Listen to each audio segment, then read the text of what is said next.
अभी इन्होंने कहा नवसिया वैद्य क्या जाने उनके दिल की बीमारी है। यहाँ सब जने वैद्य जी के पास आके बैठे हैं। तुम कुछ और कह रहे तुम ताली बजा। हम भाटी साहब को जवाब दे रहे हैं कि ये मरीज नहीं है, इनके हार्ट का ऑपरेशन हो चुके हैं। ये पक्के शिष्य हैं, पक्के साधक हैं और पक्के भक्त हैं जिनका ऑपरेशन हो चुका है। ये यहाँ पे इसलिए बैठे हैं कि मैं डॉक्टर साहब का थैंक्स कर रहा हूँ कि आपने मेरी दिल की बीमारी ठीक नहीं करी।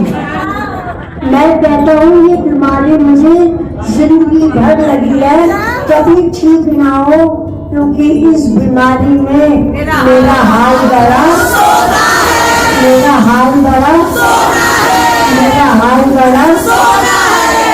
जवाब दिया है।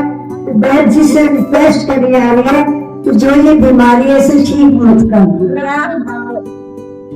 इसमें घड़ी घड़ी ये भी आ रहा था मेरे अपूर्ण चित्र ना धरो, कुछ ऐसा आ रहा था जो ये कह देता है। ये बहुत बड़ा सेंटेंस है कि मेरे अपूर्ण चित्र ना धरो, जिससे शत्रुता खत्म हो जाती है। किसी भी शत्रु से अगर ये कहोगे यार मेरी गलतियों को माफ कर दो, अपना चित्त ना धरो, वहां भी फायदा होगा कि शत्रुता कम हो जाएगी। और अगर सतगुरु के सामने अपनी ईगो देके कि हे प्रभु अपनों को आप उठा लो, उसको चित्त ना धरना, इसमें फूंक मार के उड़ा देना। तो ये दो बातों के जवाब देने से कि ये गुरु पूजा का ऊपर है, उनकी तुमने देखी होंगी बहुत। जरा ये भी देखना आज किस चीज का हम नारा लगा रहे हैं। बोल निष्कामी देव भगवान की जय हो, बोल मेरे प्रेम स्वरूप भगवान की जय हो, सदा अंग संग रहने वाले भगवान की जय हो, बोल मेरे हितैषी, बोल मेरे प्यारे, मेरे चित्त को हरने वाले भगवान की जय हो, मेरे निष्कामी देव भगवान की जय हो। कई बारी हमने सुना, इन दिनों में एक जगह हम गए, अभी गुड़गांव गए थे, तब भी वहाँ के सारे जो पड़ोसी थे उन्होंने आके पूछा बहू से कि आपके गुरु जी आए, आप गुरु हो, बहुत अच्छी हो आप तो, लेकिन ये बताओ आपके गुरु जी आए, आपने क्या दिया, उनका क्या रेट है। मैंने कहा कि हर चीज के दुनिया के रेट होते, आज गुरु का भी रेट लगाया जा रहा है। पर इन्होंने कहा वो तो कुछ भी नहीं लेते, एक हार भी नहीं लेते, घर में ले जाते, सिर्फ हार ले जाते हैं तो गुरु माँ की प्रतिमा के लिए बड़ा सा हार ले जाते। तो इन्होंने कहा कुछ नहीं लेते। ये तो बहुत अजीब बात है कि वो कुछ नहीं लेते, ये हो नहीं सकता। सच्ची बता दो, 11 तो कम से कम ही होंगे। हाँ, हजारों की बात हो, सैकड़ों तो 1100। हमारे भाटी साहब है जो ये कहते हैं कि मुझे कुछ नहीं चाहिए, तो मुझे 1 रुपया भी देंगे तो मेरे 1 लाख के बराबर। इसको कहते हैं निष्कामता, जिन्होंने सुबह 4 घंटे 3 घंटे से कितने जोर शोर से रामायण का ये सुंदरकांड का पाठ किया, बहुत अच्छा लगा। सुंदरकांड सब बहुत दफा पढ़ते हो तुम लोग, पढ़ते हो ना? 10 दफा 100 दफा, बस खूब हंस के एंजॉय करके पढ़ लेते हैं। लेकिन इसमें सार क्या क्या छिपा हुआ है इस पे ध्यान नहीं देते। हम ज्यादा आज नहीं कहेंगे, आज उपदेशों का दिन नहीं है, आज तो नाचने गाने का और खुशी मनाने का दिन है। एक लाइन गा दो, सब मिलना नाचो गाओगे। ये दिन आनंद वाला आया, बोले नाचो गाओ रे आनंद वाला आया, बड़ी मौजों वाला आया, बड़ी मौजों वाला आया, गुरु पूजा वाला आया, गुरु पूजा वाला आया, नाचो गाओ रे ये दिन आनंद वाला आया, नाचो गाओ रे। नाचने गाने का है, एक्शन में है। आज गुरु पूजा का तीसरा उत्सव है जो यहाँ मनाना है, जो गुरु माँ की 23 जगह है शाहपुरा। तो प्रेमियों, सुंदरकांड की 2-3 महीने में आपसे बात करूंगी, उस पर बताएंगे कि तुम्हें जब पढ़ोगे, जब वो लाइन आएगी, तुम्हें सुंदरकांड की सारी बात को याद आ जाए। सबसे अच्छी बात तो ये लगी, सचिव वैद गुरु तीन जो, सचिव वैद गुरु तीन जो, प्रिय बोले भय हाथ, राज धर्म तन तीन का, देवई हो गए नाश। सचिव माने मंत्री। अगर मंत्री राजा का मीठा मीठा बोलता रहे और गलत सही का फैसला ना करे तो वो राज चल नहीं सकता। हमेशा मंत्री को सच्चाई का साथ देना चाहिए, डरना नहीं चाहिए, जो सही बात है वो कहनी चाहिए। वैद्य जी,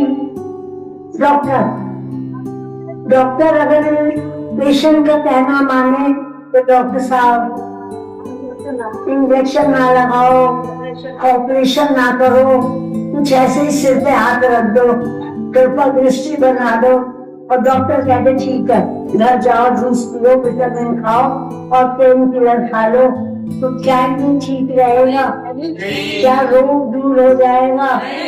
तो डॉक्टर को भी मीठा नहीं, अपना स्ट्रिक्ट रहना चाहिए। और गुरु का गुस्सा, गुरु का गुस्सा नहीं होता, उसमें नीति होती है। उस गुस्से में प्रेम छिपा होता है। वो गुस्सा भी अच्छा होता है जिसमें प्रेम छिपा होता है,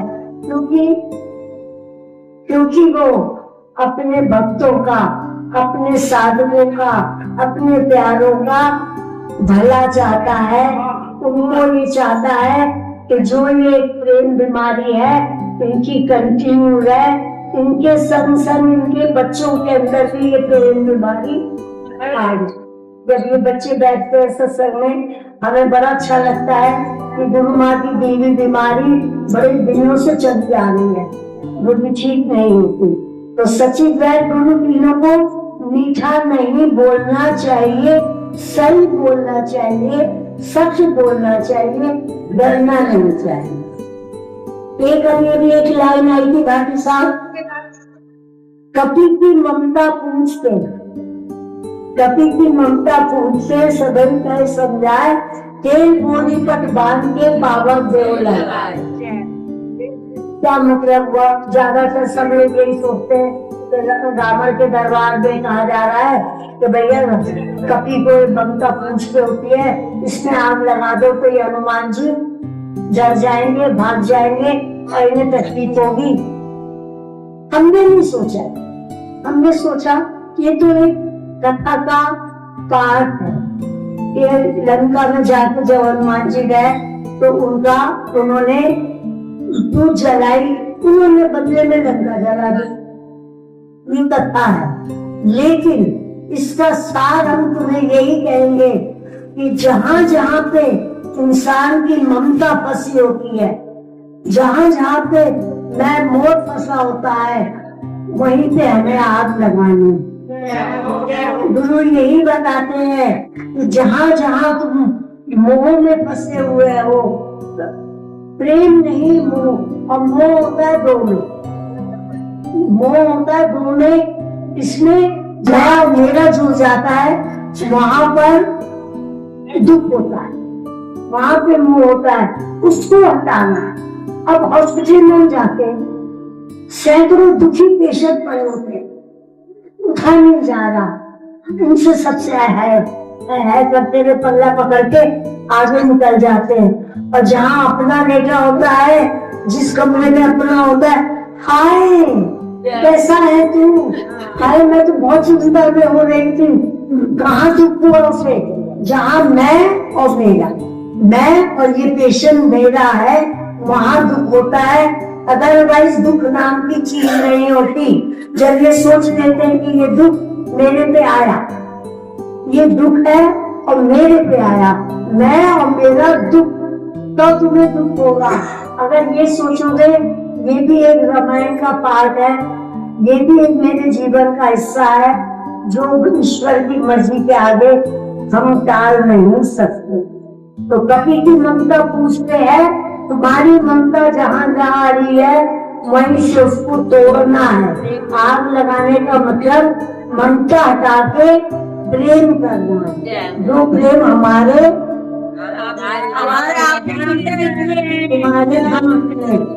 वही प्रेम है, मोह नहीं है। हमारे अंदर प्रेम है, जिधर जिधर घुमाते हैं हमें सब अपने ही रखते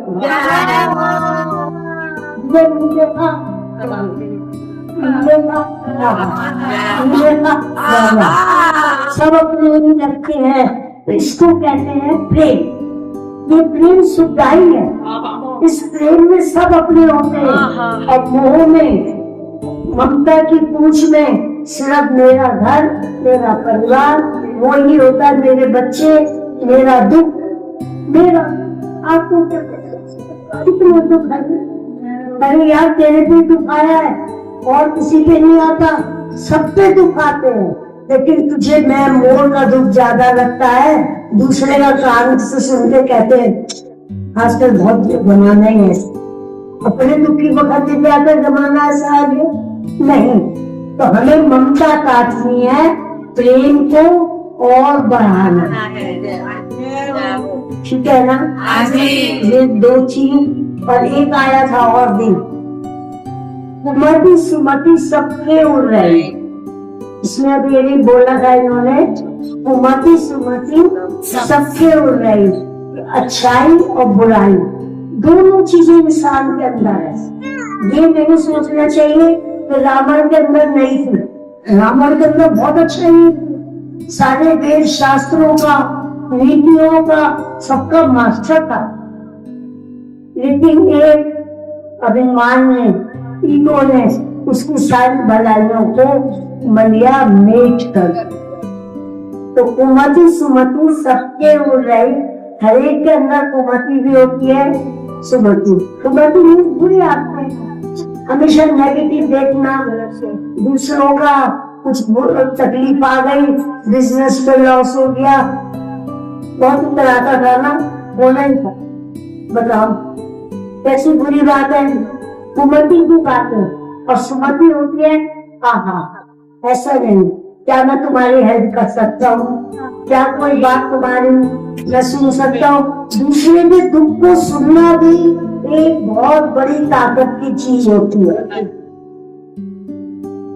दुख को सुनना और दुख को सुन के उसको हंसा देना, ये डबल ताकत है। समझ रहे हो? हाँ, तो कुमति सुमति रहती है। एक दफा की बात है कि ब्रह्मा जी के पास कुमति और सुमति दोनों गई। सबको अरमान था, सुमति वॉज वेरी हैप्पी, खुश थी, आंखों से आंखें मिला रही थी। लेकिन जो कुमति थी उन्होंने कहा आप बैठ करते हो, आप प्यार नहीं करते, आप राग द्वेष करते हो ब्रह्मा जी, सुमति से ज्यादा प्यार करते हो और मेरे से कम करते हो, दिखता है। तो तुम्हें लगता है तुम्हारे किसी से ज्यादा किसी से कम नहीं लगता हो? नहीं जी। घरों में नहीं जी। तो उन्होंने यही कहा कि आप, कुमति ने बोला मेरे से प्यार नहीं करते। बोले किसने कहा? मैं तो करता हूँ मेरे से प्यार। बोली सिद्ध कर दो। बोले सुमति जब सामने से आती है और सुमति का मुंह दिखाई देता है मेरे को, मुझे उसके ऊपर बहुत प्यार आता है। जब सुमति सामने से आती है और मेरे को इसका मुंह दिखाई देता है तो मुझे बहुत प्यार छूटता है इसके ऊपर। और मती जब तू जा रही होती है तेरी चीख सिखाई देती है तो बहुत प्यारा तू खुश होना चाहिए कि कुमति गई तो खुशी की बात है, सुमति आई अच्छी बात है। तो कुमति सुमति को सुलाना चाहिए और सुमति को जगाना चाहिए, सुमति को जगाना चाहिए, सुमति को